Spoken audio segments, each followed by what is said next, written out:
Hoy es martes 10 de octubre de 2023, son las 17:05 horas y como siempre tratamos de traerles de abogado del fuero disertante de primer nivel.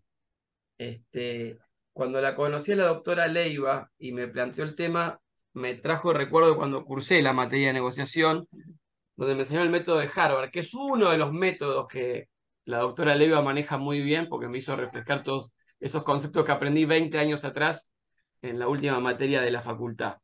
Qué importante que es la negociación y, Fernanda, tú me dirás qué poca bola que se le da en nuestra profesión. Y uno tiene que entender, o va entendiendo, yo tengo 20 años de profesión, que no es buen abogado solamente el gran procesalista o el que conoce todos los fallos, sino que también puede ser muy buen abogado el que sabe negociar bien. Y uno puede ver grandes procesalistas o grandes disertantes que por ahí no son tan exitosos económicamente, ¿m? Que esa es una de las variables con las que se mide el éxito, no la única, ¿no? Porque el reconocimiento académico también es importante, ser beneficioso para la sociedad y hacer acciones bien también es importante, pero a veces uno dice, ¿por qué si sabe tanto no le va tan bien? Porque capaz no negocia bien. Entonces, la herramienta de negociación que tenía un título que en realidad no era el óptimo, que era cómo negociar para ganar los casos, con la realidad que cuando se llega a un acuerdo ganan ambas partes, o es la idea. Si las partes negocian voluntariamente es porque están entendiendo que va a ser mejor ese resultado que por ahí un juicio largo. Más en nuestro país, fíjense lo que pasa con los juicios que en términos de dólar se están licuando constantemente, no hay tasa que resista. Entonces, esta reunión de hoy con una disertante de primer nivel, ya después van a leer su currículum oficialmente, apunta a eso. Nuestras asociaciones de defensa gremial, el que no está asociado a Asociese es gratis, Facundo le va a poner en el chat la forma, ¿m? El que quiere donar, dona, y el que no, no le pedimos nada. ¿M? El que quiere donar 500 pesos para pagar el Zoom, manda a alias abogado del fuero y lo dona. El que no puede, no hay problema, es bienvenido igual o bienvenida. Esta es una asociación abierta que defiende los intereses profesionales y queremos profesionales cada vez más y mejor capacitados. Por eso es que hoy tenemos a la doctora Leiva con nosotros. Antes de darle paso a la presentación formal, le voy a dar paso a mi amiga personal, que nos honra con su presencia, la vicepresidente primera del Colegio Público, la doctora Patricia Trota. Pato, adelante. Hola, buenas tardes. Muchísimas gracias por haberme convocado a este evento espectacular de mi querida amiga Ferleiva. Yo estoy muy agradecida que haya querido venir a dar su charla acá porque gozo día a día de su página, de su Instagram y valoro muchísimo que cada día me da un tip distinto, no solamente para la profesión, sino también para la vida. Me parece súper importante para nosotros que en general todo nuestro grupo es de abogados litigantes, poder empezar a aprender un poquito más de la resolución alternativa de conflictos. Me parece que tenemos que estar cada día más preparados para eso, porque es lo que se viene en la sociedad, tratar de bajar la virulencia, la querulancia, tratar de ser nosotros mismos quienes podamos ponerle el cascabel al gato con una sentencia nuestra, de las partes, y no estar rogándole a los jueces que hagan tal o cual cuestión. Después de decir esto, lo que más me gustaría decirles es que soy una convencida que participar es la única manera de cambiar la realidad. Fíjense que yo estoy siendo la vicepresidenta del colegio circunstancialmente, solo por haber participado en esta gran asociación de abogados que es la Asociación de Abogados del Fuero, y desde ese lugar nos resulta muchísimo más fácil ir a los juzgados, pedir por nuestros derechos, decir, che, me dijeron los abogados que estás con un año de atraso en las sentencias, che, me dijeron, bueno, todo eso lo podemos lograr si empezamos a participar. Y lo último, para no aburrirlos, 120.000 matriculados en el Colegio Público de Abogados y votamos 9.500. Chicos, chicas, no va más eso. Tenemos que participar. Es una vez cada 2 años. Vamos a ponernos los zapatos, la camisa, la cartera y vamos a votar una vez cada 2 años, porque ese voto va a hacer realmente que nuestra profesión cambie. Les mando un beso grande a todos y estoy esperando la gran clase de FER. Un besito. Fantástico, gracias Patricia. Bueno, paso a presentarla a María Fernanda Leiva. Ella es abogada especializada en Derecho de Familia, mediadora, escritora, coach, facilitadora en negociación de conflictos, y hoy nos va a hablar de cómo aprender a negociar para ganar. Gracias, Fernanda, por Gracias a venir. ustedes. Bueno, muchas gracias. Voy a ser muy poco formal, así que los que me conocen ya saben que tantos años de abogacía me terminaron haciendo un poco más informal. La propuesta de hoy, y lo hablábamos ahora antes de empezar, es dar un pantallazo en relación a esto de cómo negociar de otra manera, porque es imposible en una hora y media ir a fondo, pero sí me gustaría, en realidad, como romper con algunos de esos principios que tenemos muy incorporados y tienen que ver con cómo aprendimos a ser abogados o ser abogadas en esto de, en principio, aprender a litigar. Entonces, antes de hablar de esto, de cómo negociar, concretamente me gustaría traer acá tres cuestiones. Una, que nos animemos cada uno de quienes estamos acá a hacer esto que en coaching se dice saltar de la pecera, ¿no? En relación a salir de esos lugares de confort, de esos lugares conocidos, que para el caso nuestro es ese paradigma que aprendimos en relación a hay una sola forma de ejercer la abogacía, que es litigando. Y es desde una mirada muy concreta de los conflictos entendidos como un problema normativo en el que se va a la búsqueda de la razón, a la búsqueda de quién tiene la verdad formal del expediente, que por otro lado no necesariamente tiene que ser la verdad real, y empezar a pensar que hay otras posibilidades de abordar los conflictos, más allá de cuánto después nos dediquemos a negociar o no. Los conflictos tienen una parte racional, que es esa que nos enseñaron en la facultad, pero tienen casi todos también al mismo tiempo una parte emocional, que necesitamos aprenderla incluso para litigar. Una segunda parte que me gustaría invitarlas a pensar es en esto de cómo pensar fuera de la caja, cómo pensar de otra manera, en empezar a tener pensamientos más creativos. La realidad es que tenemos una profesión que nos forma para pensar dentro de un cuadrado normativo, dentro de la norma. Y en esto de negociar de otra manera, en esto de adquirir habilidades blandas, un primer gran ejercicio es esto de, bueno, cómo podemos abordar las mismas cuestiones de una manera más creativa. ¿Vieron esa cantidad de ejercicios que hay con puntitos, cómo unir los puntos y de tal manera, o tal otra? Bueno, si tenemos más tiempo, por ahí hubiera traído alguno de esos, pero la idea es esto, ¿no? Algo así como desarrollar el pensamiento lateral, bueno, pues desarrollarlo en función de los conflictos que tenemos, ¿no? A diario con los clientes. ¿Cuántas miradas distintas podemos tener de esos conflictos que muchas veces estamos acostumbradas a mirar de una sola manera? Y la tercera cuestión preliminar que me gusta traer es que me encantaría que hoy se lleven algunas cuestiones concretas, pero fundamentalmente me gustaría que se lleven unas cuantas preguntas. Porque gran parte de todo este camino, todo este aprendizaje permanente que está bueno generar, me parece a mí que tiene que ver con la capacidad que tengamos de hacernos preguntas. Más allá de esta historia también, que aprendimos a encontrar respuestas. Bueno, a ver, ¿cuántas preguntas somos capaces de formular en relación a aquello que aprendimos y en relación a nosotros mismos, a cómo es vista la abogacía, bueno, en el país, a cómo somos vistos como abogados, como abogadas? Entonces, la primera pregunta que quiero instalar acá, ya que el título es, bueno, esto de cómo negociar para ganar un caso, ¿para qué negocian? Y se las voy a volver a decir al final, porque ahora seguro les va a aparecer alguna primera idea. ¿Para qué negocian cuando van a negociar? Todos tenemos algo ya preestablecido. Bueno, a ver si cuando terminemos la respuesta que tienen es la misma, y ojalá que no sea la misma, y ojalá que no sé, en un mes nos veamos en otro Zoom y me digan, miren, mira, Fer, tengo otra respuesta.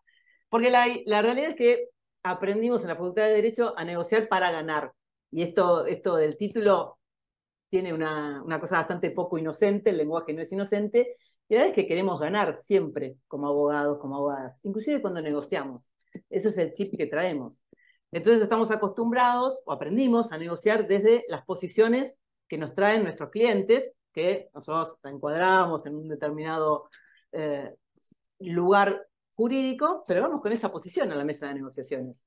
Y entonces entramos en un regateo en el que es, bueno, yo te ofrezco 90 porque en realidad quiero cerrar en 70 y nos vamos acercando, vamos negociando de esa manera. Es decir, finalmente queremos llevarnos para nuestro cliente la tajada más grande posible. Nos queremos, ¿no? Queremos hacer esto de ganar y que el otro, a lo mejor no necesariamente que el otro pierda, pero bueno, es un ganar-ganar un poco mentiroso muchas veces. La realidad es que queremos ganar inclusive en las negociaciones. Entonces, la primera propuesta en esto de empezar a negociar de otra manera es desaprender todo ese bagaje que tenemos incorporado, que nos es muy útil para litigar, pero que quizá, casi seguro, no nos es tan útil para negociar. Porque la verdad es que si nos vamos a sentar a negociar con un montón de recursos nuevos, y yo les cuento cómo es el método Harvard, y después seguimos haciendo un montón de otros encuentros y profundizamos más en el método Harvard y en el derecho colaborativo y tal, pero no somos capaces de cuestionarnos a nosotros mismos, a nosotras mismas, en quiénes somos a la hora de negociar, vamos a seguir negociando de la misma manera, con otros conocimientos que nos van a servir solo como una cuestión académica más. Entonces el punto es, bueno, ¿cómo queremos ejercer la abogacía? ¿Qué abogados o abogadas queremos ser? Desde esa mirada, bueno, ¿qué personas tenemos que ser para poder ser esos abogados que queremos ser? Y esto que pareciera que viene de otro planeta, en realidad es bien concreto a la hora de ejercer la abogacía o de sentarnos a negociar, que es de lo que vamos a hablar hoy. Porque negociamos desde quienes estamos siendo, desde quienes somos, no negociamos como entes apartes que están al margen de quienes somos en la vida diaria. Y negociamos todo el tiempo. La negociación es algo que nos acompaña todo el tiempo. Yo muchas veces en esto de hablar de los conflictos y tal, traté de poner mucho sobre la mesa que está bueno sacarle a los conflictos la connotación tan negativa que tienen, porque tenemos conflictos todo el tiempo. Es natural vivir con conflictos. De hecho, tenemos conflictos internos con nosotros mismos. El punto es qué hacemos con esos conflictos. Y esos conflictos los negociamos. Y también negociamos todo el tiempo para tomar decisiones, para convivir. La negociación está presente todo el tiempo. Y somos los mismos todo el tiempo en ese nivel de negociación, más allá del ámbito en el cual estemos. Entonces es importante que reconozcamos cómo somos negociando. Entonces, ¿cómo son ustedes negociando? ¿Son competitivos? ¿Son evasivos? ¿Tienden a hacer negociaciones distributivas? ¿Se animan a hacer negociaciones colaborativas? Son todas preguntas que yo les propongo que se vayan haciendo. Al margen de esto, no dijimos al principio que si alguno tiene alguna pregunta, quiere decir algo, acá van a tomar eso, háganla porque comenten lo que quieran, así intercalamos para que no sea esto como un monólogo. Entonces, la idea es esto de empezar a revisarnos en los cimientos que nos constituyen como abogados, como abogadas, porque si no, la realidad es que caemos siempre en lo mismo, ¿no? Caemos en falsas negociaciones en las cuales finalmente estamos negociando. Y algo que me gusta traer, a propósito un poco de lo que decía Nahuel cuando empezó, es también empezar a pensar en las negociaciones como una posibilidad que nos genera otras opciones laborales, sin que nos tengamos que poner en ese lugar en el cual después nos catalogan de ser quienes hacemos agrandamos los problemas y tal y tal. La realidad es que hay espacios de negociación en lugares que a veces nos perdemos de investigar o de abordar y se nos van después como para otros lugares. Me estoy acordando, traigo esto que no estaba demasiado en lo que iba a decir, pero me vino a la mente justo antes de empezar el Zoom, porque me acordaba de esta historia de lo que nos pasa con las sucesiones, de lo que nos pasa con los divorcios. La verdad es que si nosotros podemos empoderarnos de nuestra capacidad negociadora, que tiene que ver con el conocimiento del derecho, podríamos tomar mucho más aguerridamente, aunque a lo mejor no es la palabra ideal, estos divorcios que pareciera que pueden ser administrativos, o esas sucesiones que parece que pueden evitarse porque las hacen los escribanos a través de las donaciones. La realidad es que en los casos en los que no hay conflictos, o que aparentemente todavía no hay conflictos, hay negociaciones. Hay negociaciones en donaciones que ya están hechas, y después los herederos se tienen que poner de acuerdo en cómo hacer para dividir ese bien que quedó en condominio. Hay negociaciones en esas separaciones, en las que, bueno, que a lo mejor como son convivencias, nunca se llega a nada y hay que negociar. Hay un montón de trabajo que no llegamos a tomar porque no vemos en la negociación un lugar que nos dé trabajo.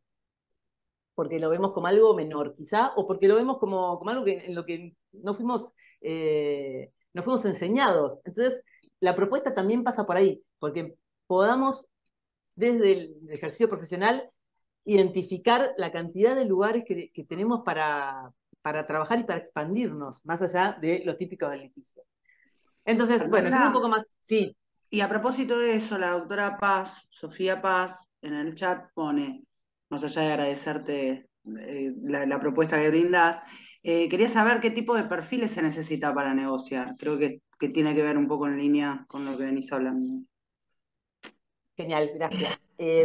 La idea, a ver, no es que hay un perfil, porque este también es quizá un mito, ¿no? Bueno, fulano tiene una personalidad mucho más negociadora que Mengano. Y creo que, no sé, a ver, que levante la mano a quien le dijeron alguna vez que sos combativa o que sos litigante o sos beligerante. Creo que nos pasa mucho, ¿no? Dentro de la abogacía, que tenemos mucho más desarrollada esa faceta beligerante que la faceta negociadora. Pero la realidad es que la faceta negociadora se aprende. Aún cuando lo que aprendimos a hacer es a litigar o a discutir, en realidad. Estamos todos formados inclusive los más jóvenes, ¿no? Estamos formados en un ejercicio de la profesión confrontativo. Hay una partecita de la propuesta dice cómo pasar de la confrontación a esto de la colaboración. Y yendo a esta pregunta, la realidad es que no hay personas que sean mejores negociadoras que otras por una cuestión de ADN, por una cuestión innata. Habrá personas más carismáticas, menos carismáticas, más empáticas, menos empáticas, pero todo se desarrolla. La empatía se desarrolla, las habilidades blandas se desarrollan todas, la capacidad de negociación se aprende y se va desarrollando. El punto es, en principio, sí, me parece, para nosotros que estamos formadas de determinada manera, es cuánto podemos desaprender de lo aprendido para el momento en el que nos vamos a sentar en una mesa de negociación. Porque si nos quedamos encorsetados en la manera aprendida de ser abogados litigantes, de ser abogados beligerantes, claramente vamos a negociar con muy pocos recursos, no vamos a saber negociar bien. El punto es, bueno, si nos podemos desdoblar o si queremos elegir una faceta y no la otra. Eso creo que también en un punto es un mito, ¿no? Esta historia de, bueno, el que negocia sabe negociar y no sabe litigar, o el que sabe litigar no sabe negociar. Me parece que también es momento de decir que se pueden hacer las dos cosas.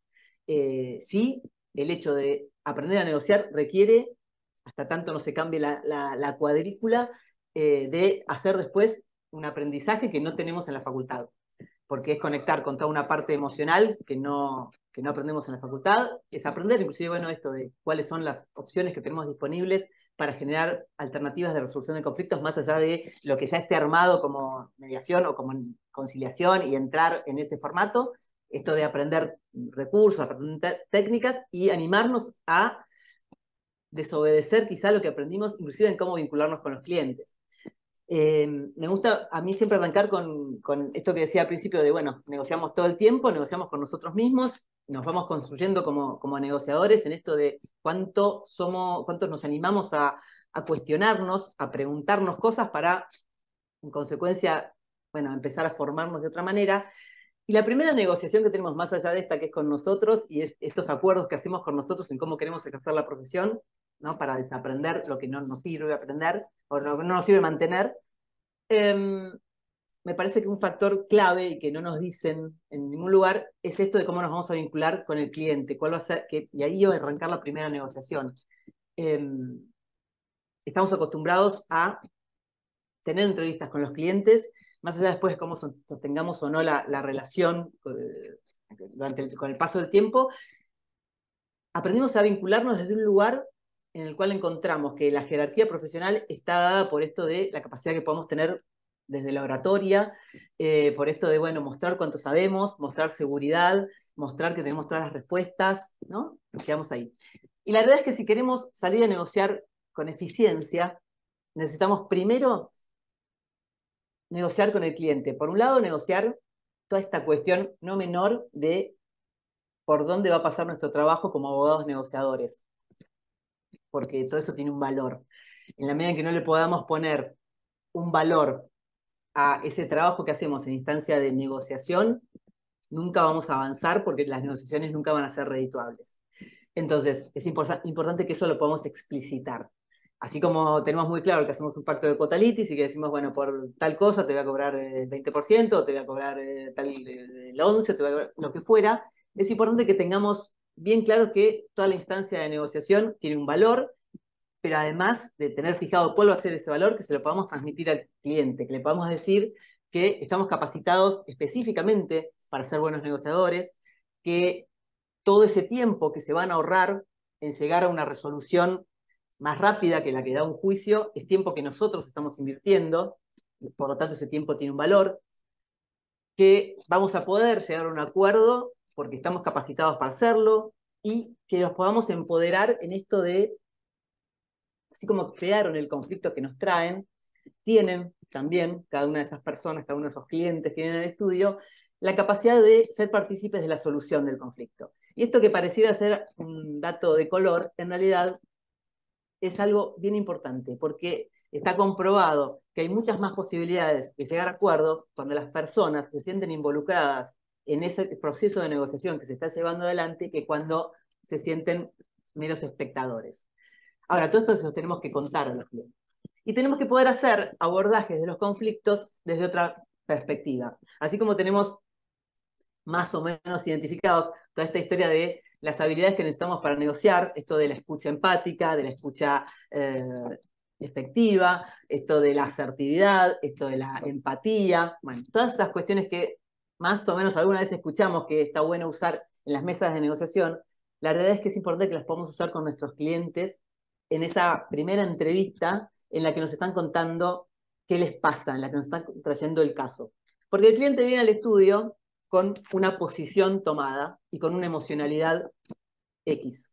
Entonces nos va a contar ese problema que tiene desde ese lugar, desde ese enojo o desde esa desilusión o desde la emocionalidad que tenga. Y nos va a mostrar una posición. Nos va a decir, a mí me pasa tal cosa. Ok, si nos quedamos ahí, que es lo que aprendimos en realidad, no vamos a tener la menor idea de cuáles son los intereses que tiene nuestro cliente. Con lo cual, no vamos a tener recursos para ir a negociar por intereses después. Inevitablemente vamos a ir a negociar desde la posición, porque lo único que vamos a saber es cuál es la posición del cliente. Entonces, si queremos sentarnos en una mesa de negociación para negociar por intereses, primero que nada tenemos que saber cuál es el interés de nuestro cliente. Es decir, el cliente nos cuenta, bueno, me pasa X. Ok, ese sería como el escenario discursivo original. Necesitamos indagar en, bueno, te pasa tal cosa, ¿qué querés conseguir? Quiero conseguir tal cosa. Ok, ¿para qué querés conseguir tal cosa? En esa indagación va a surgir el interés. El interés, y lo vamos a ver después, bueno, lo podemos ver ahora, porque la realidad es que es un poco lo mismo, después lo reflejamos con la otra parte. El interés es eso que subyace debajo de la posición que se muestra. Y debajo de eso están las necesidades. Es decir, todos cuando tenemos un conflicto decimos, bueno, me pasó tal cosa y entonces quiero, no sé, a ver, discutí con mi vecino y porque tengo una humedad que tiene que ver con que tiene una planta en el balcón y la planta filtra agua y entonces le quiero iniciar un daño de superficios. Cualquier cosa ahí. Ok, esa es la posición. Pero, ¿qué le pasa después? ¿Para qué quiere la plata que quiere?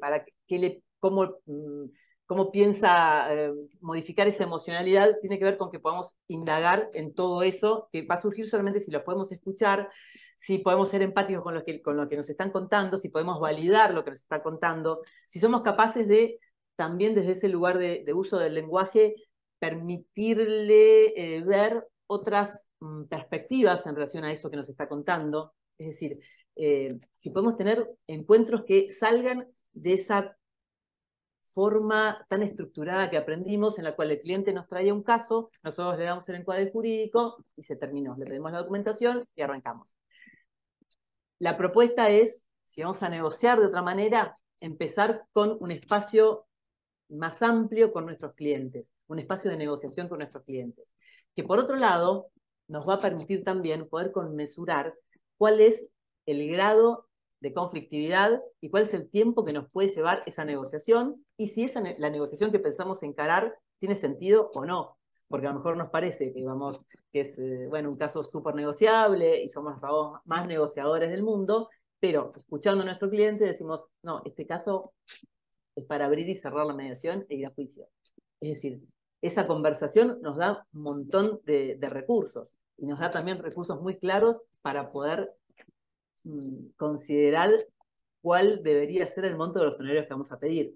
A todos les habrá pasado más de una vez que cuando empieza a andar el asunto se llevan alguna sorpresa con que evaluaron mal los honorarios porque pensaron que el asunto era más simple de lo que a lo mejor finalmente era. Y eso muchas veces surge no tanto de qué pasa con el desenvolvimiento después del juicio, sino con que a lo mejor no prestamos la debida atención al caso originalmente, a que no escuchamos todo lo que era necesario escuchar. Entonces, la primera negociación es esa, es con el cliente. Y el primer acuerdo es con el cliente. Yo propongo, en esto de empezar a armar acuerdos diferentes, armar un buen acuerdo con el cliente que vaya más allá del pacto de quotalitis, que establezca claramente cómo vamos a trabajar, por ejemplo, porque todo esto también tiene que ver con empezar a pensarnos en el ejercicio de una profesión que nos siente mejor, que nos permita ser quienes queremos ser en el ejercicio profesional. Entonces, ¿cómo nos vamos a comunicar con el cliente? ¿A qué nos estamos comprometiendo concretamente? Más allá de que tengamos una obligación, que todos sabemos por dónde nos pasa el trabajo, pero el punto es que podamos ser claros con el cliente.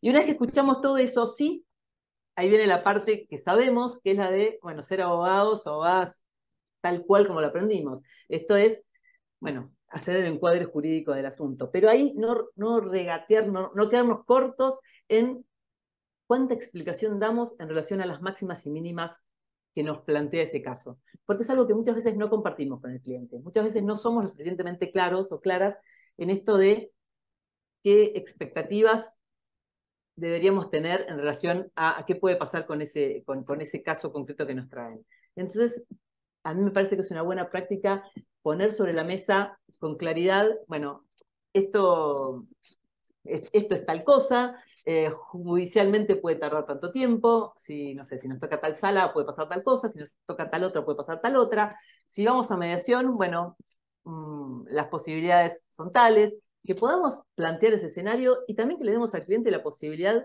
de decidir en relación a ese conflicto que le pertenece. El conflicto es del cliente.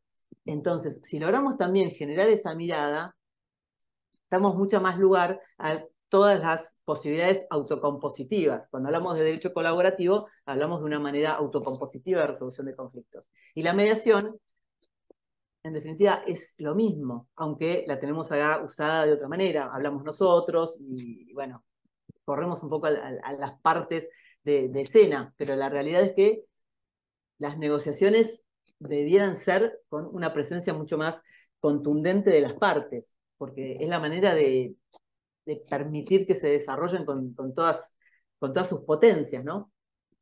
Entonces, una vez que logramos esta primera reunión, esto que en el derecho colaborativo es el punto cero, o sea, es el punto con el que arrancamos cualquier otra negociación, aunque la tengamos, porque fíjense hasta dónde estamos muy poco acostumbrados a negociar, que nunca pensamos que esta primera reunión que tenemos con el cliente forma parte de la negociación a nivel general. Y sí, el derecho colaborativo, por ejemplo, la tiene como la primera reunión, esa reunión que tenemos con nuestro cliente. Entonces, esa reunión forma parte ya de la negociación que vamos a tener después. La segunda parte es, bueno, cómo nos sentamos a negociar con la otra parte. Y acá más allá de, bueno, empezar a jugar con esto de si vamos a negociar de una manera o de otra, claramente hoy yo les voy a hablar un poco del método Harvard, que plantea una modalidad específica, que es esto de, bueno, de ganar-ganar, en el entendimiento de que podemos agrandar el pastel, dice el libro del método Harvard, que es porque la propuesta tiene que ver con poder indagar en esto que yo les decía de los intereses, que es la manera de poder generar después más opciones. El método Harvard propone en principio 4 ítems así como muy, muy contundentes que los vamos a nombrar y después vamos a ver cómo los podemos bajar a la práctica, porque si no va a quedar así como muy, muy teórico. La idea es tener presentes bien claro durante todo el proceso de negociación, que una cosa son las partes, una cosa son las personas y otra cosa son los problemas que traen, que no los confundamos. Es algo que solemos hacer. Las primeras que confunden esto son las partes. Las partes nunca vienen diciendo, bueno, quiero hacer un juicio de divorcio porque me quiero separar de mi ex marido, es porque él me hizo tal cosa y porque... Entonces, tienen todo mezclado. Es nuestra tarea empezar a separar una cosa de la otra y que eso después quede sostenido durante todo el proceso. Y esto pasa en cualquier rama del derecho. Entonces, en esto de poder separar y mantener aislado problema de personas, es importante tener presente algunas cuestiones. Uno, la comunicación. Siempre que hay un conflicto, está rota o por lo menos muy deteriorada la comunicación. Entonces, gran parte del trabajo de una negociación tiene que ver con cómo somos comunicando. Y en esto de comunicar, vieron que lo que solemos aprender en principio es, bueno, la historia de la asertividad, la historia de la escucha activa, que, bueno, está muy lindo como título, pero a veces cuando lo llevamos a la práctica, ¿en qué consiste concretamente? En que le podemos prestar mucha atención, desde mi mirada, ¿no?, a esto de qué estamos diciendo, qué está diciendo la otra persona y qué nivel de entendimiento estamos teniendo en eso que se está diciendo. Es decir, cuánto nos ocupamos de algo que se llama la brecha de la comunicación, cuánto nos ocupamos de chequear que lo que estamos diciendo de verdad es entendido por la otra parte de la manera en la cual nosotros estamos queriendo decir y viceversa. Y esto pasa mucho inclusive a veces en la utilización de palabras a las que no le damos la menor importancia. Y no sabemos qué significado le está dando una persona, no sé, cuando una persona dice tal problema es urgente. ¿Qué es urgente para una persona y qué es urgente para otra?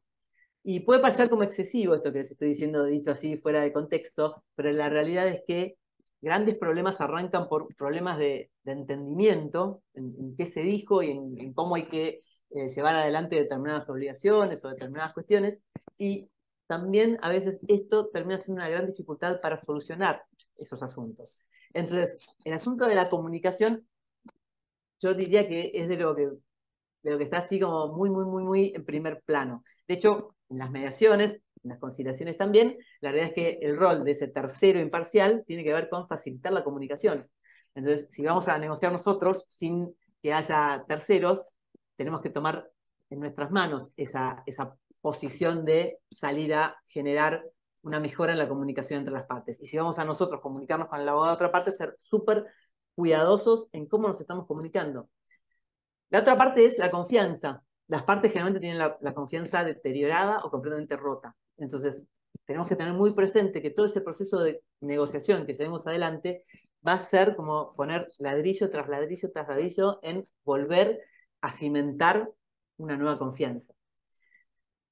Otro rol que lo dije un poco al principio y es súper, súper fundamental es tener presente que todo el tiempo va a haber emociones. Las partes van con emociones. El conflicto en sí trae una emocionalidad dada. Cada vez que se van a sentar a negociar o se van a sentar a hablar con nosotros, vienen con una emocionalidad dada. Nosotros mismos estamos con una emocionalidad dada. Entonces es importante en esto de ir adquiriendo habilidades blandas, en principio que aprendamos nosotros a reconocer cuáles son nuestras emociones para gestionarlas a nuestro favor cuando vamos a negociar. Porque quizá tenemos un mal día por otro motivo que nada que ver, nos sentamos, y esto les pasará, nos sentamos en una mesa, en una conciliación, en una mediación, y vamos a estar con esa emocionalidad. Entonces, ¿qué recursos somos capaces de usar para correr esa emocionalidad y sentarnos a negociar desde otro lugar? Es importante que aprendamos a chequear eso, que parece que a mí a veces me da medio, no sé, resquemor nombrar estas cosas porque son cosas que no tienen nada que ver con el derecho y sin embargo sí tienen que ver mucho con las negociaciones.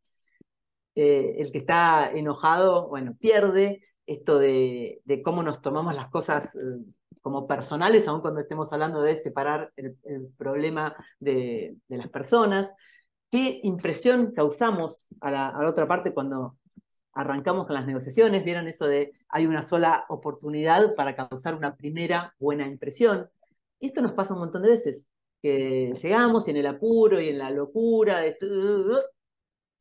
y ya arrancamos torcidos. Entonces es importante que les prestemos atención a estas cuestiones que no las tenemos incorporadas, porque de hecho lo que usamos, bueno, ahora ya nos vamos a los juzgados como íbamos antes, pero lo que usábamos para ir a una mesa de entradas y para ir a hablar con el secretario, era exactamente lo contrario. Era una postura contraria, era una emocionalidad contraria. Necesitamos usar otras para negociar. Porque si nos vamos a sentar en la mesa de negociación usando todo eso que aprendimos para ir a preguntar en un juzgado por qué no sale el proveído del escrito que dejamos hace 10 días, no nos va a servir. Entonces, bueno, es esto de desaprender parte de lo aprendido para aprender otras cosas, por lo menos en determinados ámbitos. Otro principio del método Harvard es esto de los intereses, negociar en base a intereses, que se los decía un poco al principio cuando hablamos de indagar en los intereses de nuestro cliente. La idea es que una vez que conocemos cuáles son los intereses de nuestro cliente, necesitamos saber cuáles son los intereses de la otra parte. Si no sabemos cuáles son los intereses que tienen las dos partes, difícilmente vamos a poder después trabajar en función de eso. Hay un cuento bastante usado, pero es el más ejemplificativo de los intereses, y es ese de la naranja, ¿no? El de dos personas que están discutiendo por una naranja, y entonces, bueno, si usamos el antiguo método, que es este de las posiciones, es, bueno, a ver, yo me quedo con el 70% de naranja, vos te quedas con el 30%, ¿no? No, llegamos a la mejor solución posible, que es 50 y 50. Cada uno se lleva media naranja. Ok.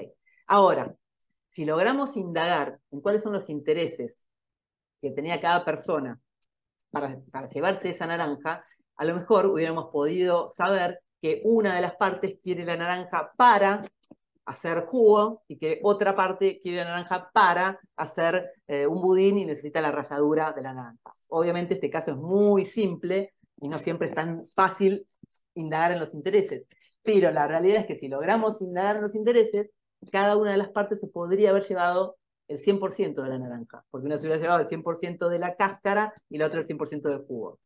Y esto, que dicho así parece como de ciencia ficción, nos pasa, qué sé yo que hago familia, pasa todo el tiempo, por ejemplo, con las cuotas. Hoy en día que necesitamos actualizar cuotas y que al mismo tiempo no hay plata.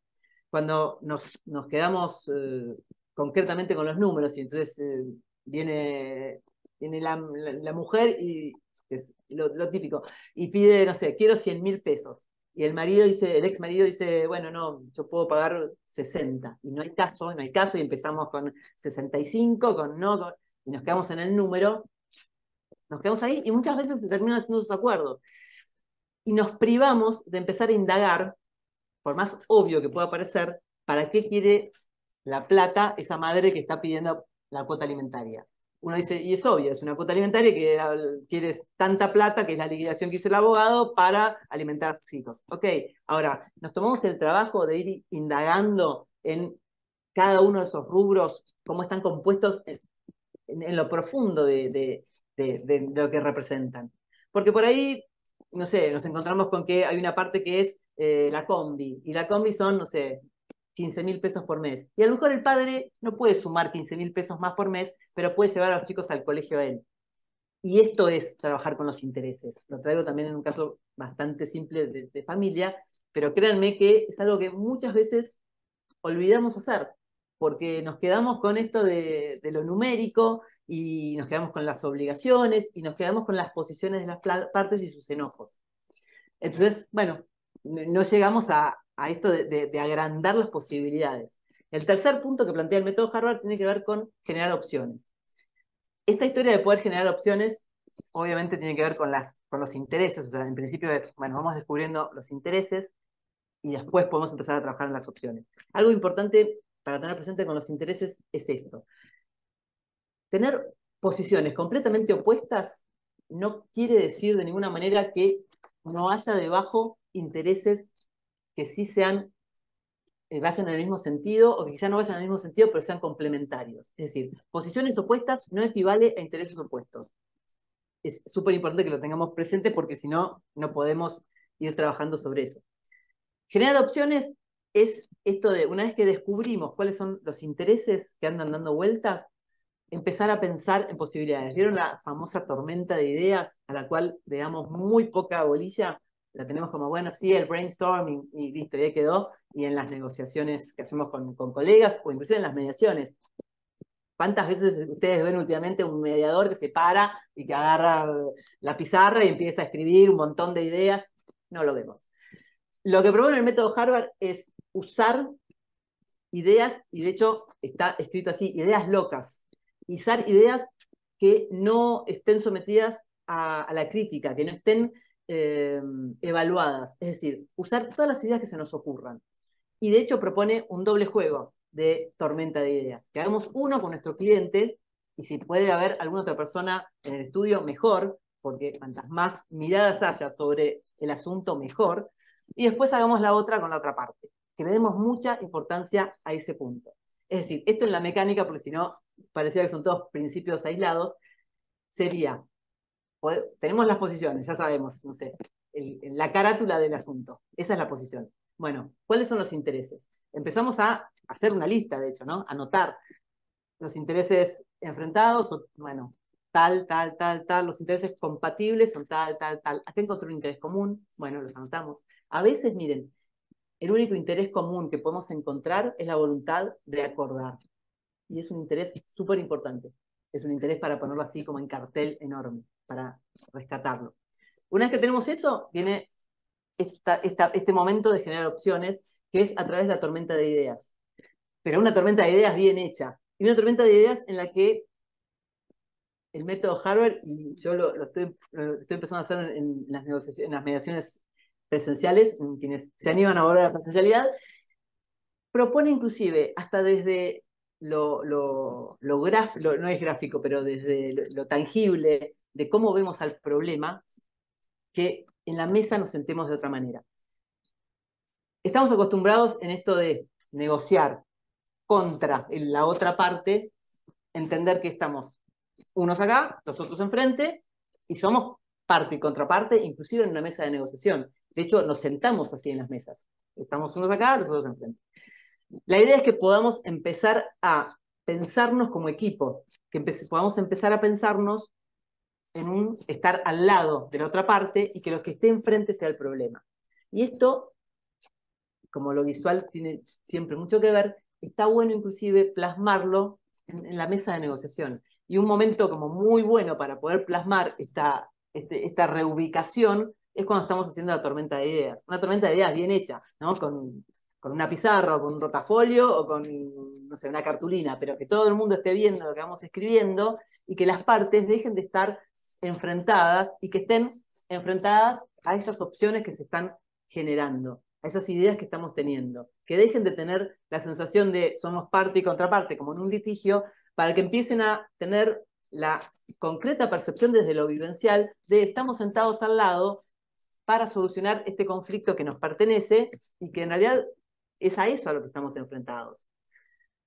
Una vez que hicimos esta tormenta de ideas con la cual generamos opciones, y yo les hablaba de ideas locas porque la idea es que las opciones no se califican, no importa si son opciones viables o no, no importa si las ideas que surgen ahí son todas válidas o estamos diciendo cosas que después no tienen trascendencia o no tienen posibilidad de ser cumplidas.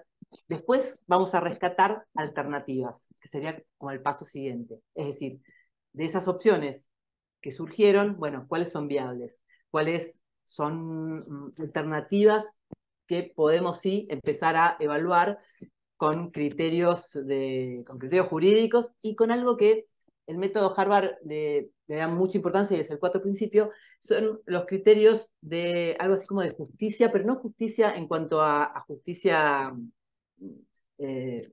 jurídica, sino a sentido de lo justo. Es decir, el método Harvard trae mucho esto de que las partes puedan sentir, puedan percibir a esa solución que estamos buscando como justa desde, vieron que esto nos pasa muchas veces con los clientes. Las personas, más allá del conocimiento del derecho, tienen una sensación de qué les parece que es justo y qué no. Bueno, que vayamos por ese lado, por ese lugar de tomar esos principios que los dejen satisfechos desde ese lugar, para después hacer acuerdos que estén basados en estos principios de los cuales estamos hablando. Entonces, esos acuerdos a los cuales deberíamos llegar, en principio tendrían que tener plasmados los intereses de las partes, tendrían que ser percibidos como justos, más allá de toda esa digamos, la cuestión jurídica que vamos a manejar, y algo súper importante es que sean acuerdos de cumplimiento posible y duraderos en el tiempo.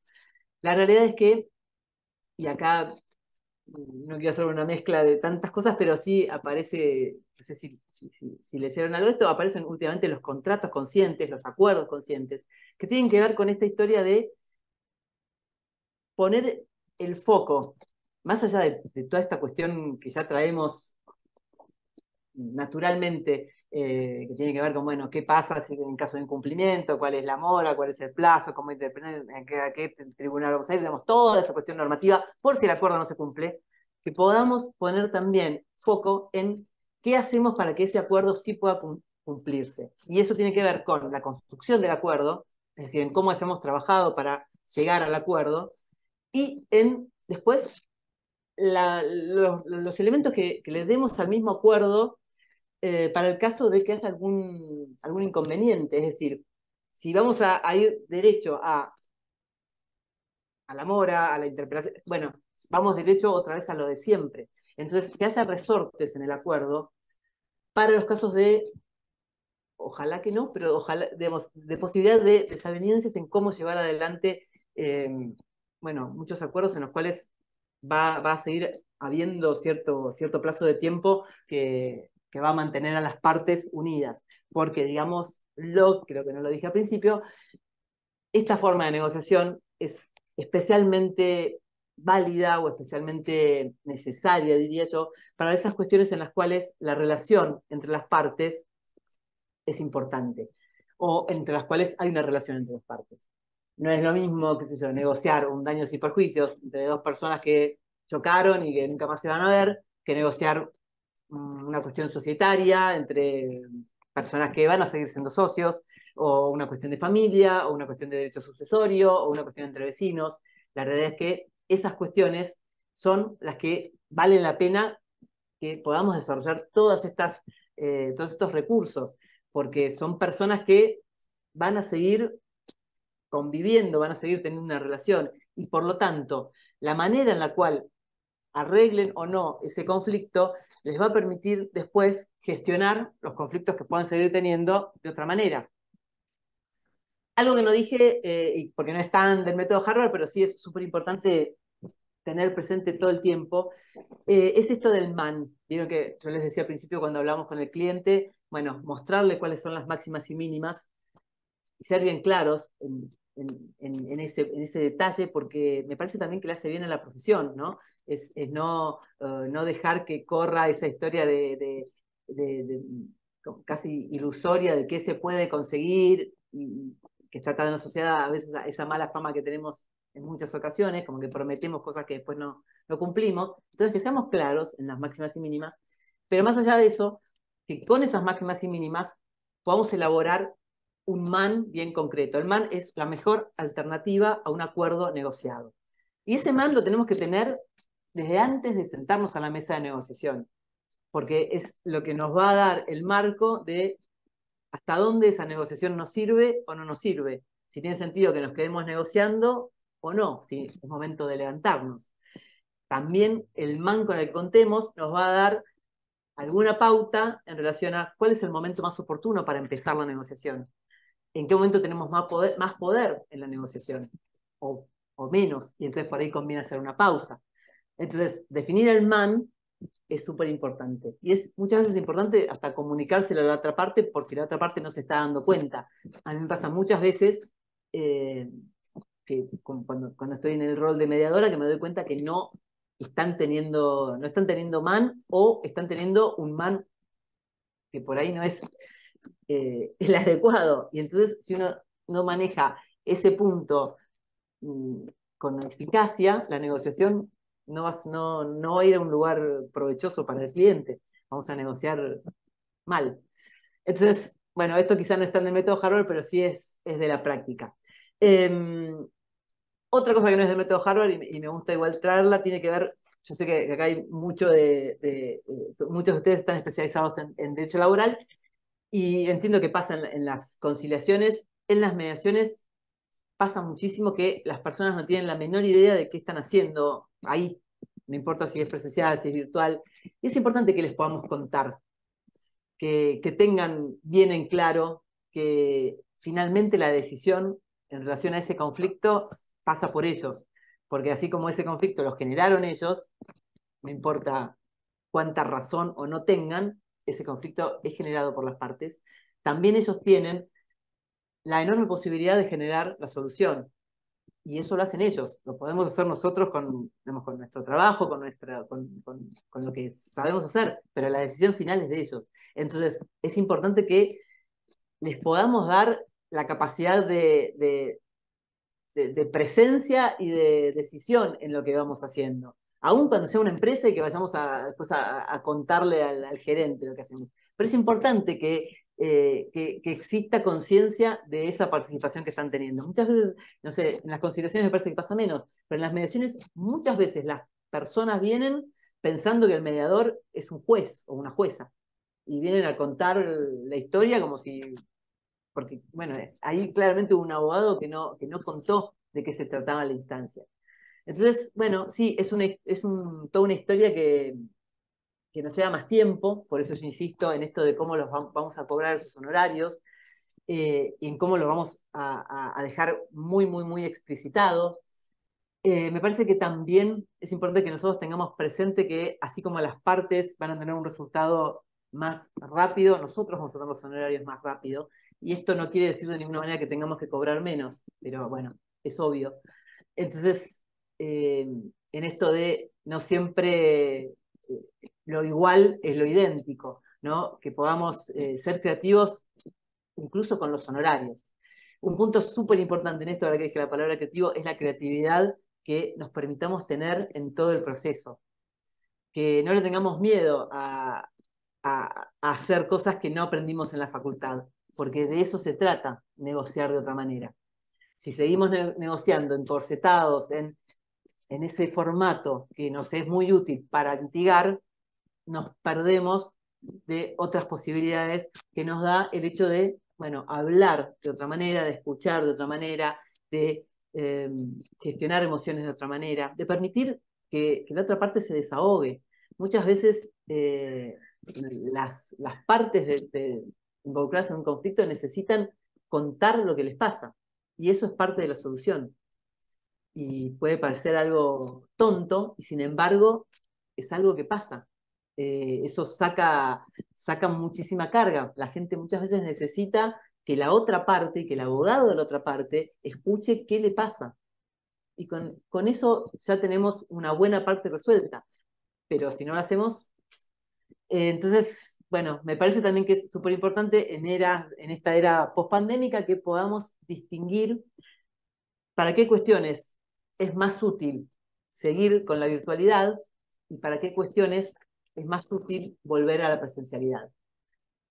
Ahora se habla un montón de la empatía digital, de un montón de cuestiones. Sí, obvio. Ahora, también, desde mi mirada, hay algunas cuestiones que son más fáciles de ser negociadas presencialmente que virtualmente.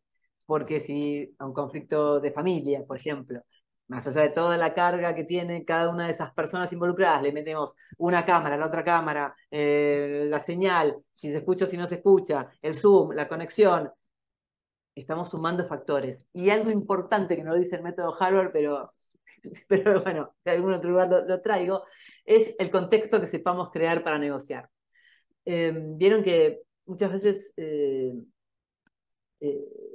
sé yo, pasa a veces con las audiencias en los juzgados y ahora también todo cambió un poco, pero las audiencias, por ejemplo, para las particiones sucesorias, que bueno, si uno no se pone de acuerdo, uno va a un juzgado y en el juzgado era la audiencia. Esas mismas audiencias en realidad se pueden hacer vía mediación. Y los resultados son bastante diferentes. Son diferentes porque interviene el mediador, sí, pero también son diferentes porque sacamos a las partes del contexto del juzgado. Entonces, el punto es, ¿qué contexto somos capaces de crear para negociar? Que es esto del ámbito y es también cómo estamos nosotros, digamos, cómo estamos de formales nosotros, cómo estamos emocionalmente, ya lo dijimos, pero digamos, qué marco le vamos a dar a esa reunión en la que queremos hablar del conflicto de otra manera. Entonces, si queremos hablar de otra manera, necesitamos también generar un marco que sea diferente. no sé cómo estoy de tiempo, nunca miré un reloj, así que no sé quién me quiere decir. Ah, son las 6, bueno. Son las 18. Son las 6, son Son las las 6, 6. son las 6. No, porque yo puedo Igual, seguir si querés tomarte 53 un horas, vasito, pero si querés Sí, tomarte un dos vasito vasos de con agua, agua. después un toque. Ah, Claro, y te comento, bueno, más allá de que ya hay algunas devoluciones en el chat en cuanto a escucharte y aprender, por ejemplo, Agustina Bergoncelli habla de que la negociación colaborativa para personas como nosotros, que nos formamos en la Facu de Derecho y vemos al otro como un rival, es toda una deconstrucción. Estoy convencida de que es el camino a seguir para ser mejores colegas y personas, es justamente esta deconstrucción, ¿no? Y después la doctora Paz te pregunta si en este tipo de negociaciones puede aplicar, yo estoy parafraseando la pregunta para aplicarlo un poco a lo que venís hablando, si en este tipo de negociaciones puede aplicar el balcón, entre comillas, como hacen en mediación, supongo que es una técnica, te pregunta eso. sí, lo de salir, bueno, digamos, lo de el balcón o salir al balcón es esto de, eh, bueno, como de, vieron que yo en un momento dije, bueno, esto de qué momento pausar, bueno, es esto de salirse como de la escena, mirar cómo viene el tema y después volver o hacer una pausa. Sí, la realidad es que todo lo que usamos para mediación es aplicable para esto. Yo no quise hoy traer demasiado el tema de derecho colaborativo, bueno, decía Agustina, para no como vamos a hablar de muchos temas y no terminar con ninguno, pero la realidad es que todo lo que usamos en mediación aplica para derecho colaborativo, todos los principios del método Harvard aplican para derecho colaborativo, aplican para mediación. Algo que nos pasa es que tenemos también a la mediación un poco desvirtuada o estamos un poco, no sé qué palabra usar, desilusionados, o sea, tenemos algunos problemas con la mediación. La mediación no ofrece todas las posibilidades, en todos los casos, hay casos en los que sí, pero en muchos casos no, que nos debería poder ofrecer. Así como nos quejamos del Poder Judicial, nos pasa un poco lo mismo con las mediaciones. Entonces, la pregunta es, ¿qué hacemos con eso? ¿Nos seguimos quejando o generamos otras alternativas? Yo siempre voy por esto de generar otras alternativas, ¿no? De hacernos cargo.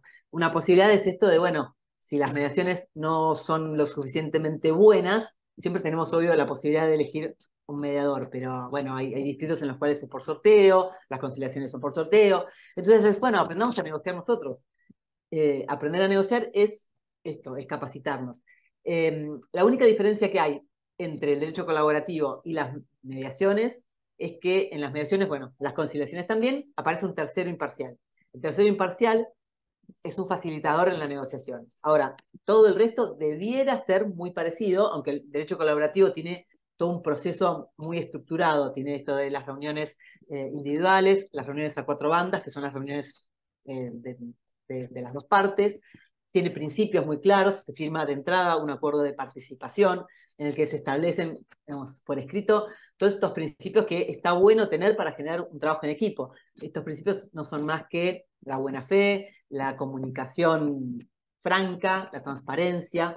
El derecho colaborativo sí se distingue de todo el resto por una cuestión muy concreta, que es que los abogados que intervienen, todos los profesionales que intervienen, renuncian a ir después a juicio. Es decir, los abogados colaborativos trabajan solamente en la instancia de negociación. Si ese caso no llega a ser solucionado con un acuerdo, los abogados dejan su participación y esa cuestión va a juicio con otros abogados. Esa es la gran diferencia que tiene el derecho colaborativo en relación a cualquier otro tipo de negociación.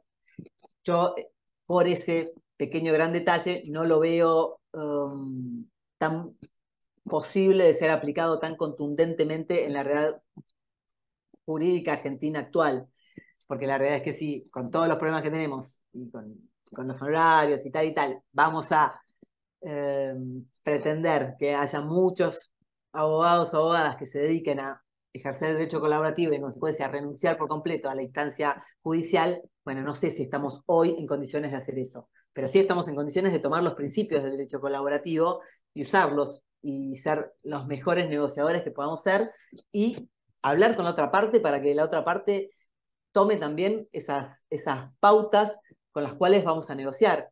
Porque la realidad es que estamos muy acostumbrados a tomar los conflictos y pensar, bueno, tenemos que negociar sobre tal tema, sobre, no sé, una indemnización, sobre un divorcio. Ahora, no nos detenemos en cómo vamos a negociar, que es como la meta negociación. Es decir, por un lado está lo esencial, el asunto respecto del cual vamos a negociar, y después está la otra cuestión que es cómo vamos a negociar sobre esto respecto de lo cual tenemos que negociar. Y esto es un punto importante para tener en cuenta, para explicitarlo, para ponernos de acuerdo, ¿no? En esto de, bueno, aprendimos a negociar de una manera dura, y sobre todo las mujeres aprendimos a ponernos como más duras para negociar y, y que no nos pasen por arriba. Bueno, ¿cómo vamos a negociar de otra manera? ¿Cómo vamos a negociar de una manera dura con el problema, pero suave con las personas? Esto es un poco la historia del método Harvard. Es empezar a hacer un doble juego en el cual, bueno, podamos ser duros con lo que tenemos que ser duros, pero podamos trabajar en equipo frente a ese problema, con el cual sí vamos a ser duros porque no es que vamos a permitir que la solución pase por cualquier lugar, pero la mirada sí pasa por otro lugar. Es esto de entendernos, que las partes entiendan que son los responsables de la solución de ese conflicto que tienen, y por otro lado, que podamos trabajar en equipo. Yo muchas veces digo, y es súper visual, que las partes entiendan, bueno, en mediación o en conciliación también, cuando están llegando a un acuerdo, están haciendo una sentencia a su medida. Es así. En otras cuestiones, bueno, en otros acuerdos es un acuerdo, pero siempre están resolviendo algo que si es resuelto por otra persona, va a ser resuelto por otra persona. Las negociaciones nos Fernanda, traen esa posibilidad, sí. Fernanda, se me vino algo a la cabeza, la verdad que te lo quería consultar, esta ya es una pregunta mía, pero Sí, ¿cómo haces para solidificar la situación de manera tal de que los letrados que actuamos con respecto a nuestras partes en una, digamos, negociación constructiva como la que vos estás planteando, las partes no nos vengan a plantear que estamos de alguna manera ligados digamos, con la contraparte de forma espuria, ¿no? ¿Me seguís a lo que sí, voy? sí, sí, sí, sí, sí, sí. La Como típica te que vendiste. hay demasiada buena onda. ¿Cómo te desmarcás de esa situación en una negociación como la que vos estás planteando? Y la única manera es contándole al cliente bien claramente qué vamos a hacer, porque si no, tal cual. A ver, hay una parte, es contarle al cliente y es educar también en una nueva forma de ejercer la profesión. La realidad es que gran parte de esa dureza que estamos acostumbrados a desplegar en las negociaciones tiene que ver con que aprendimos, bueno, ¿se acuerdan de esa frase de ponerse la camiseta del cliente? Aprendimos a negociar para mostrarle al cliente los malos que somos con la otra parte, los duros que somos con la otra parte.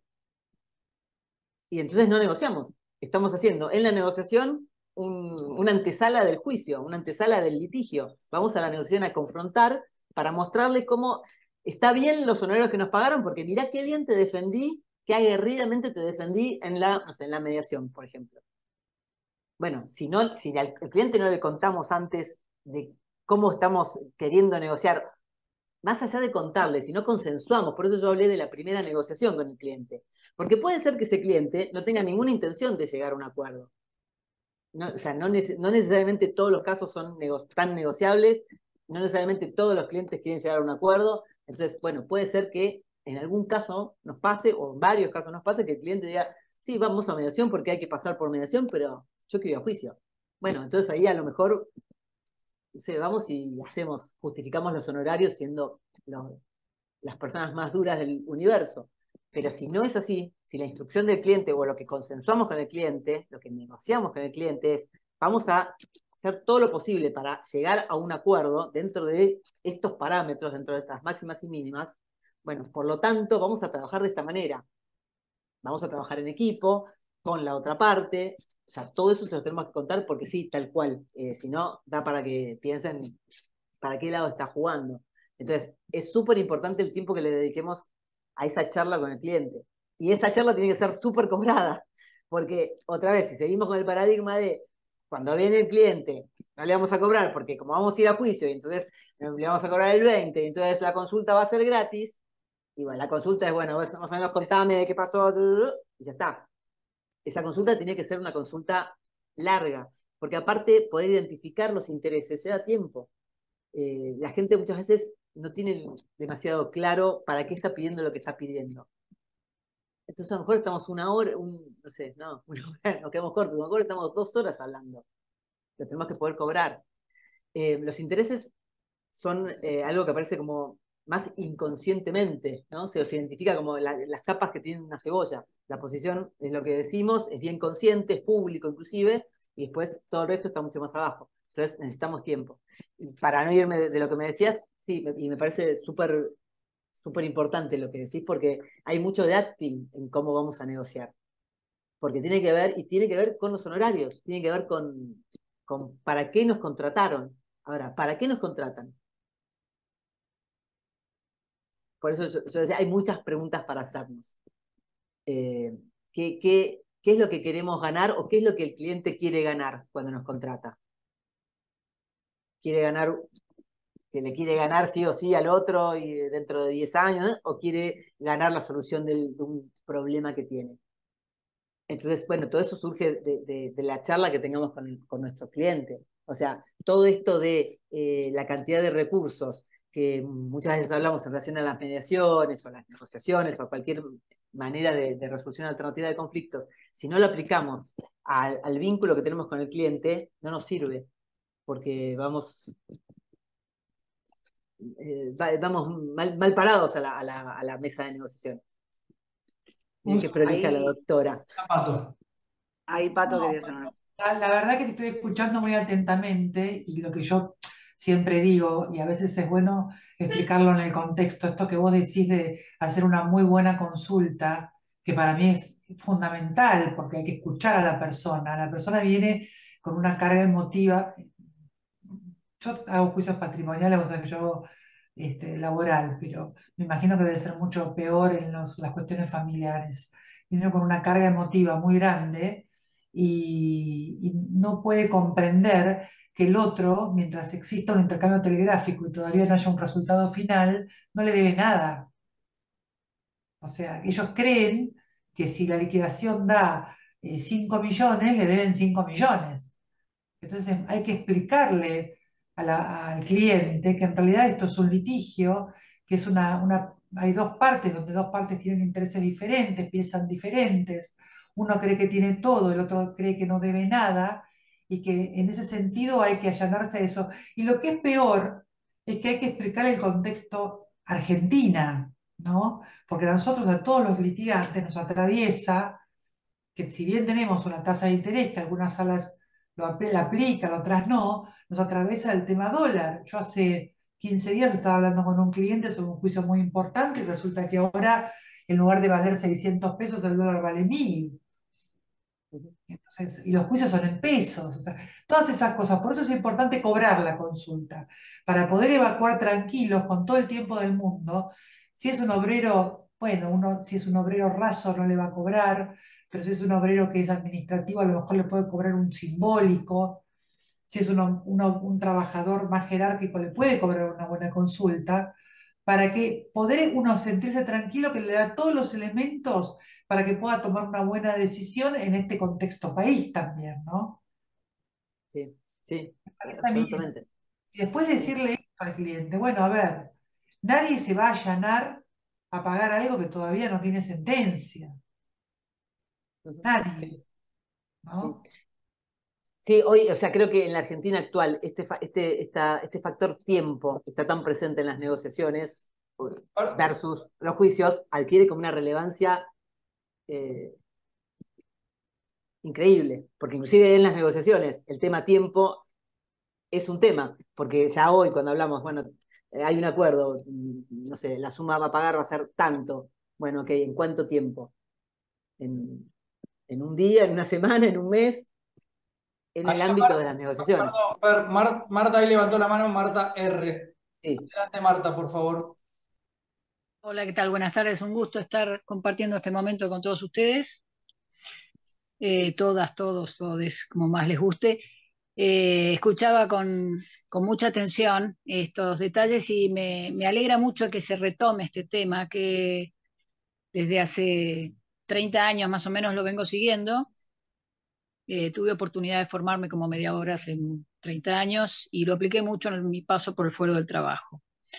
Y la pregunta de Biagioni, creo que fue, sobre esta suspicacia que a veces aparece en el cliente respecto de hipotética connivencia entre los letrados, O en la contraparte. alguna vez me...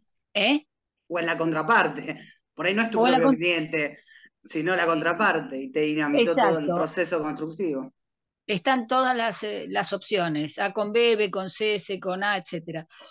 O inclusive con el propio juzgado.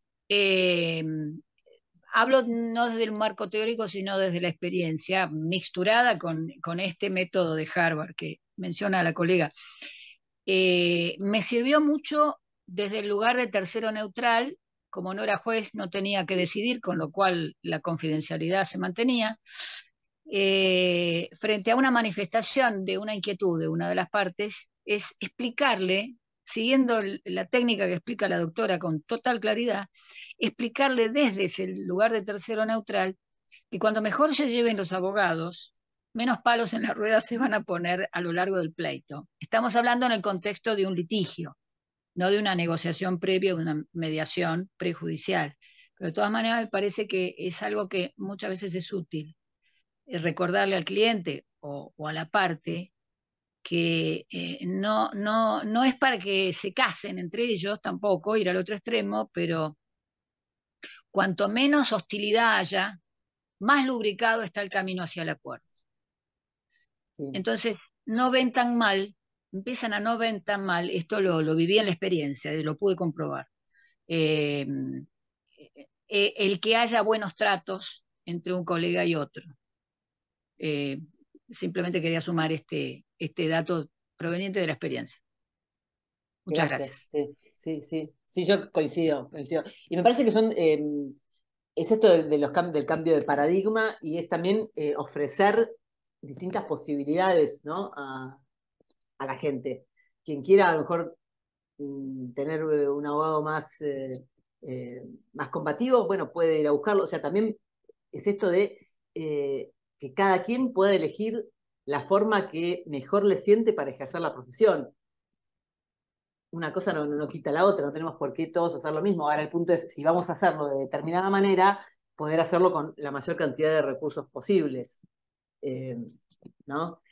Otra cosa que me gustaba sumar es esto de que se hace a veces en la negociación y olvidamos hacerlo con los clientes, es generar una muestra de las diferentes perspectivas que puede haber en relación a ese caso que nos están trayendo. Sin que esto quiera decir que nosotros no vamos a salir a tomar la mirada que trae el cliente porque somos contratados para eso, pero que le podamos mostrar que la visión que tiene la otra parte es más o menos válida, obviamente siempre está después atravesada por el derecho, pero que la otra parte está viendo las cosas de otra manera y esa otra mirada es válida porque es otra parte, es otro observador. Y si hubiera otro observador más, probablemente vería ese conflicto de otra manera de otra manera diferente también.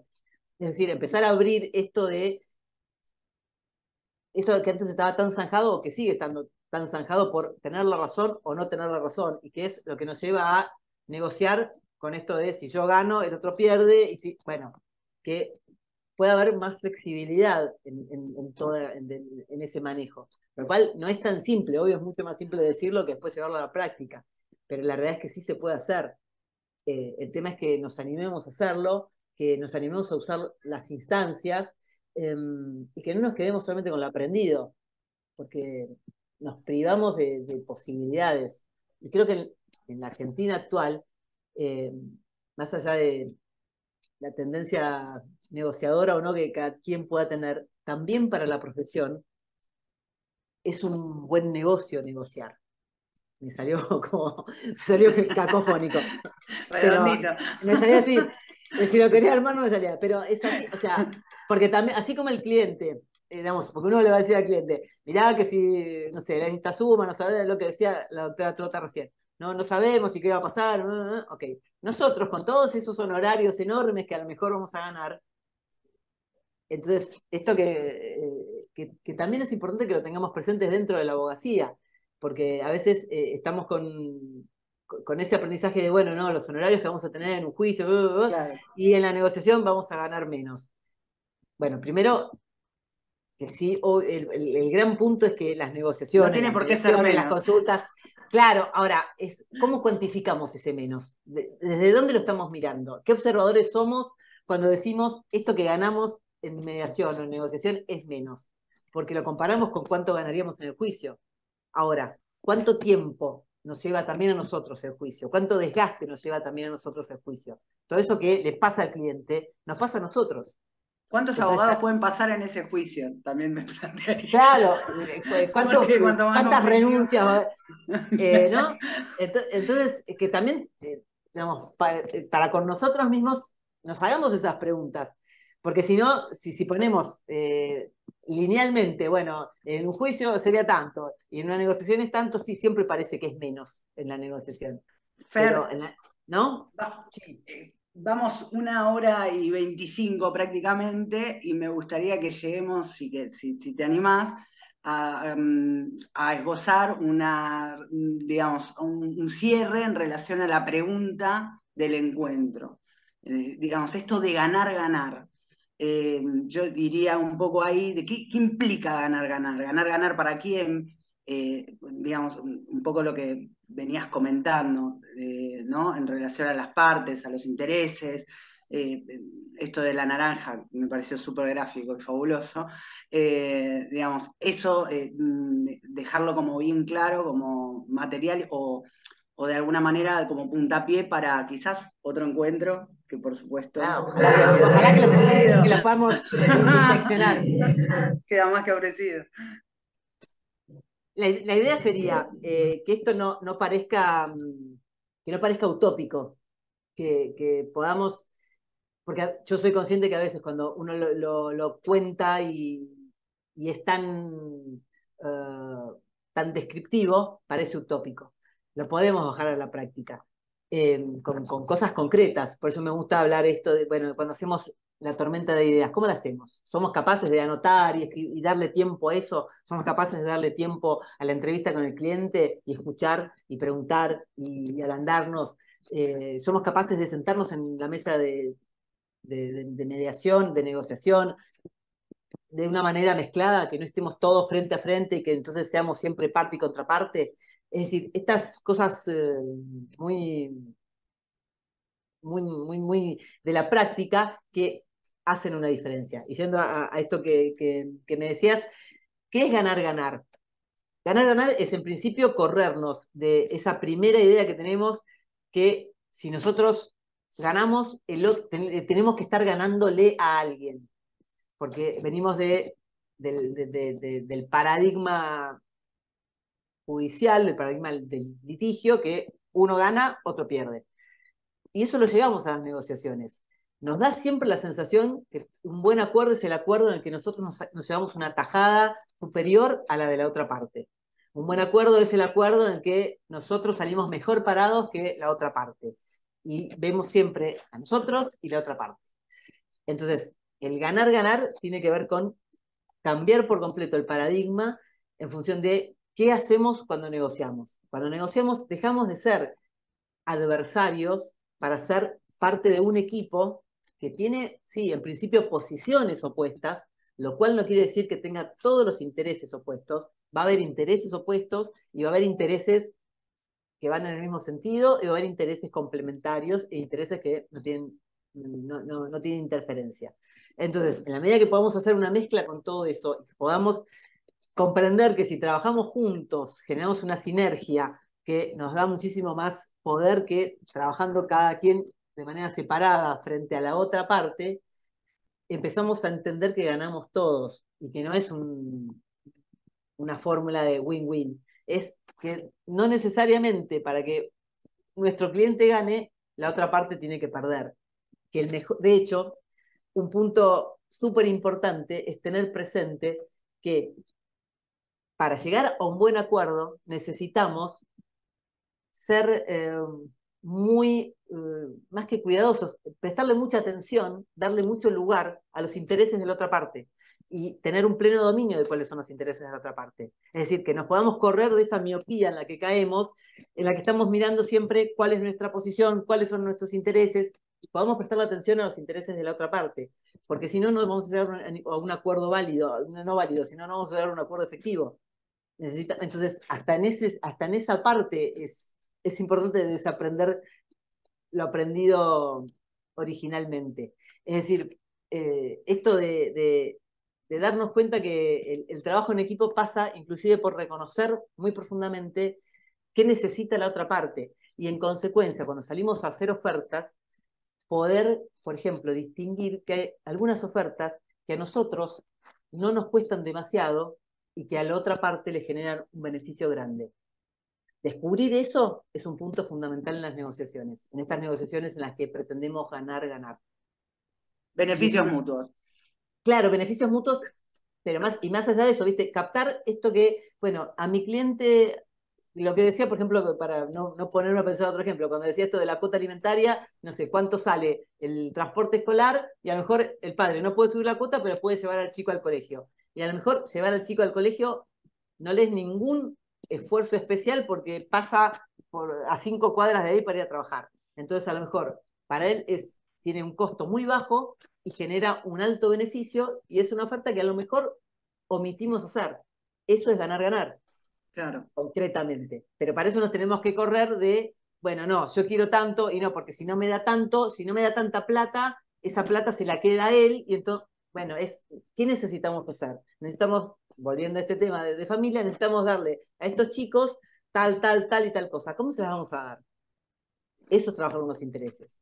Después, excelente, Fer. Si el padre se queda con 2 pesos del sueldo, se queda con 5, bueno, porque caemos en el vicio de pensar, bueno, a ver, ¿cuánto gana en blanco? No, gana tanto, y bueno, le tiene que le quede, y la cuota tiene que ser más o menos un 30, tiene que ser más o menos un 40. Sí, tenemos esos referentes.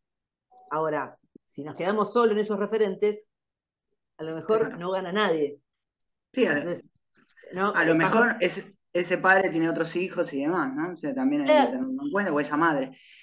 Bueno, Fer, la verdad, maravilloso, te aplaudimos todos. En el chat hay un montón de saludos y digamos, agradecimientos por toda tu exposición. Creo que tenemos que tener una segunda parte. Bueno, yo encantada, yo ojalá que podemos desmenuzar.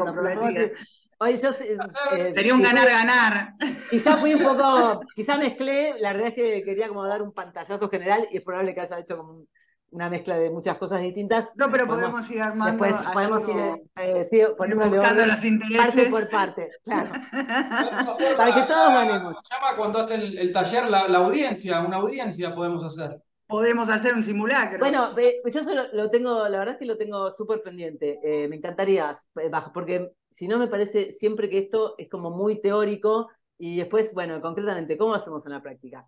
No, lo de la pizarra me pareció fascinante. Lo de la pizarra me pareció fascinante. La actitud corporal de las participantes, inclusive se puede hacer de forma remota compartiendo la pizarra y eso hace que no se vean tanto las caras en los Zooms, ¿no?